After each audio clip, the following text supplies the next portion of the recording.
Dito kami ngayon, ginapalinis kami ni ma'am. Kumakalat na daw masyado eh. Kaya pinapalinis. Ayun talagang hirap ng buhay. Laban lang para sa pera. Kaysa naman paupo-upo lang tayo, wala tayong makukuha. Akon pala bodyguard oh. Si Brad Badet.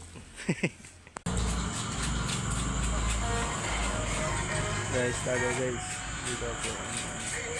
Okay ka. Ito namin yung biyag po yan.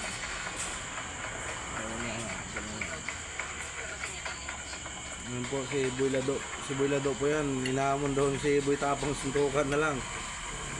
Sa drum, sa sulod ng drum ko na. Kaya yan yung si si Vlog Ihi yan sa. Si Vlog Ihi yan sa guys. Inaamon niya si Boy Tapang, suntukan sila daw sila. Ayan,